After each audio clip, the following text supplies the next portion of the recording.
ja kahjuks praegu tekkis barjäär, ma vist sattusin üks olukorda, et Eesti massimeedia lihtsalt pole mitte ainult mind välja tõrjunud, ma olen ajakirjanik, välja tõrjunud üldse vene press, eestikeelne ka. Aga nüüd minust ei tohi enam kirjutada, rääkida sõna. Ma olen praegu saanud lehe, ma ei ütle, ma pole tema tuba saanud, aga peatoimetaja kirjutab mulle. Lugu on hea, aga mul keelati see avada. See on siis Päevalehe peatoimetaja? Ei, ma ei ütle seda, ma ei taha kedagi sinna. Kujutage ette. Või näiteks Delfi ütles mulle, me ei saa avaldada seda arvamust, see on valimiste situatsioonist, mis võib üldse juhtuda. Ja seal üldse ei räägita kandidaatidest. Seal räägitakse, mis võimalused on vene kogukonnal selles situatsioonis. Ja mulle öeldakse, et ei vasta. Ma ütlen, kuulge, te olete ajakirjanik, ma olen ka ajakirjanik, te teate. Ma ju annan teisele väljaandele, mis siis hoiate, te molineerite seda. Aktuaalsus kaob. Ja ma mõtlen, mida te mõtlete? Aga te olete ju välja kuulutud, et tahate ise olla ka kandidaat, sõltumatu kandidaat Euroopa valimistest. Ja mis see siia puudutab? Aga te kirjutate ju valimistest. Mõtlen, kullake, kas peatoimetaja? Mõtlen, kas te olete lugenud seadusi? Ma olen praegu välja kuulutud, ma tahan Rooma paavstiks saada. Kas siis sellega te keelate mulle kirjutada artiklit katoliiklast? See on ju rumalus. Tähendab, kas ta on nüüd rumal, ebaprofessionaalne, mida väga palju praegu, igal pool, mitte ainult ajakirjanduses. Aga või ta siis täidab kellegi käsku ja ta ei tohi sellest, ta ei saa, tal on häbi sellest rääkida, otse öös. Et näe, Klinski teeb endale nagu promab, mina olen jälle süüdi. Katri Saks oli ka ajakirjanik. Vabandage, Heimar Lünk, Monika Tuus. Allan Alaküla, kõik olid ajakirjanikud, nad olid kõik välja tõrjutud ajakirjandusest. Vaat milles on asi ja mitte sellepärast, et nemad tahtsid minna ära. Mina ei tahtnud ära minna ajakirjandusest. Mind tõrjuti välja. Ja ma olen 3 aastat praegu juba töötu, nüüd ma jumal tänatud. Ma olen puus kõik 3 aastat vana juba. Aga ja töötu ma olen, te kujuta ette, selles ju keegi kirjutab. Töötu ma olen sellepärast, et mind kutsus välja linnaosa vanem, Mihhail Korb Kristiines, ja ütles, et me peame lõpetama teiega töösuhted. Mul oli see töövõtuleping. Ma ei olnud linna ametnik.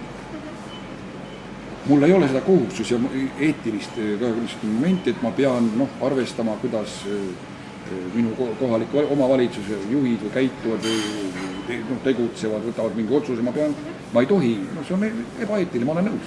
Aga ma ei ole ju ametnik. Öeldakse, miks? Te korjate allkirju pronkssõduri kaitsmiseks. See oli sügis 2006. Ma ütlen kullakest, ise ju kuulutasite välja, et Keskerakond kaitseb pronkssõduri. Jaa, aga te rikute linnade mainet. No mis ma seal vaidlen? No nii, et sulle nii, et vene keeles näiteks, et ei, siis ei. Ja Keskerakond.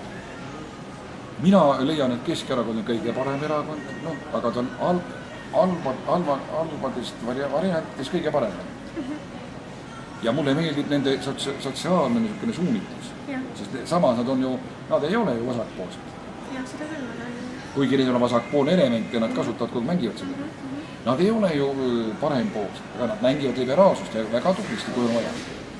Keskel on väga tugev tuum, väga laia haarde. Ühelt poolt see on hea, teiselt poolt see on väga auk. Parempoolsest meil on küll ja küll. Siin Keskerakond nagu ei riku pilti, aga vasakpoolsest. Ta mängib vasakpoolsest tihti rohkem, imiteerib seda. Ja vasakpoolsest see elu nagu igas Euroopa riigis on võrdsus, vasakpoolne, parempoolne ja meil kogu aeg me oleme ikka parema tiiva, see vasak jääb ikka alla, see on tugevam. Ja see rikubki, me räägime harmooniast riigis, ühiskonnas. Ma rääkisin vene kogukonnast. Mul tuli meelde see Snetšku, see kasupoeg, kes jooksis põgenes Ameerikas ja nõukogude ajal. Ja kui sajudis tekkis kõik Balti ketid ja iseseisvus ja rahvalinne, siis ma olin ju seal, ma olin siis Ogonjuki korrespondent Baltikumis. Ma olin seal Vilniuses ja mulle seal seletati, et ta saatis kirju sajudis, kuidas peaks tegutsema. sest ta võttis arvesse mida, ma mõtlen praegu rahvusküsimus, seal olid leedulased ja venelased, poolakad ja venelased Leedus.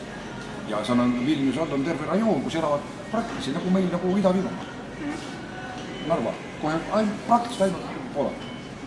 Ja venelasi on seal sama palju kui Eestis, aga protsent on väiksem, sest neid on leedulasi palju. Ja mida ta soovitas nende? Et peaks soovitama rahvuspoliitikas tulla maksimaalselt vastu vähemusrahvustele. Teha nendele isegi seda, mida me endale ei saa lubada kõik. Et nad tunnetaksid, et nende vastu on huvi, neid kaitstakse, neid tuntakse hoolt nende üle. Ta ütles, et tunne on kõige tähtsam, sest muidugi me ei saavuta seda. Muidugi me ei anna ju nendele rohkem kui omadele. No, aga püüdma sinna pole peale. Kui ma nägin, ma volikogus ütlesin ükskord, ma nägin, kui see uus Itaalia troll sõitis esimene ilusaid, et sõitis Koppisse, number 9. Minu nagu vend ütles Tartus, kui ta väike poiss oli lasteaias, siis ta rääkis, mulle ema rääkis, mu süda kohe rõõmustab, kui ta tahtsis jalutada kesklinna, Tartus kesklinnas, ja muidu elasin kodu seal üleval Toomemäe, et ikka sinna alla ta tahtis näha. Ja minu on ka süda ausalt rõõmustab, et see lumpen, kes elab Koppis, ta näeb ilusat rolli. Muide, see üks variant, millest ongi Moskva metroo, siin on keegi sülitab. Venemaal on väga kombeks sülitada igale pool, aga seal ei sülita. Seal on nii ilus ja puhas. Sa palee sekka sülitama, nagu sa tänaval käid. Ja võt see moment on seda arvestada. Võt see, ma toon tema seda võrdsust. Mis siin kuritegelik on minu tegevuses? Et ma nõuan või räägin kogu aeg võrdsusest. Ja ma ka kujutan ette, et saa võrdsus olla ideaalselt, absoluutselt. Aga püüdma sinnapoole ja inimene sellepärast vene kogukond arvestabki Savisaare. Ta midagi kogu aeg lubab. See teinekord on ikka kommike ja võib-olla isegi tühi, ainult paber. Aga inimesed tunnetavad seda, sest ta ei ole tühi alati. Ta näeb, et ta midagi saab ka. Ja kõige tähtsam mida hindab, isegi mitte seda, et Savisaar teeb tema elu paremaks või võrdseks Eestis. Ei, vaid et Savisaar suhtub nendesse venelane võrdse. Vaat seda hinnatakse. Ja ma ei saa aru, miks Eesti ühiskond nii sõimab seda. Savisaar on tegelikult minu jaoks rahvustlane number 1.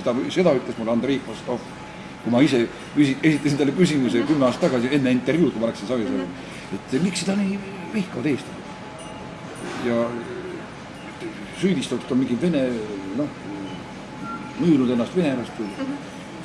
Ta ütles, et esiteks eestlastel pole kombeks olla teistest tähtsam. Tulevad 4 kuningat ja kõik võrdsid, erinevad vanusega, kõik võrdsid. Meil on sama lugu Eesti ühiskonnas, et vähemalt nii peetakse ennast oma liidrid. Aga Savisaar on iseenesest niivõrd, kuidas öelda, soliidne figuur, imposantne, jääb paremad sõnad. Ta tahes tahtmine, kui ta tahaks, ta ei saa olla võrdne teistega võrdne meie poliitikute kõrval. Ta on number 1 ja number 2 ei olegi minu nimest. Number 3 on kuskil, number 4 võib-olla. Ta on niivõrd särtsakas, tark ja kaval ja kõik. Ja muide, tema see kõik poliitika tegelikult, ta mängib, aga arvestab venelastega. Aga ta ju teeb seda Eesti huvides. Mina räägin kogu aeg. Vene küsimus Eestis on Eesti küsimus. See pole venelaste küsimus tegelikult. See tuleb ära lahendada, seda enam, et võim on eestlastega. Kellega alati on süüdi ülemus. Ma rääkisin alati küll töökollektiivis, küll nõude ajal. Ülemusel on kõik võim käes. Tal on palju suuremad võimalused, ta võib mõjuta kuidagi. Ja ülemus võib selle pärast ka teinekord olla üllas või kuidas Suuremeel. Suuremeel, just, suuremeel. Meil ei ole seda.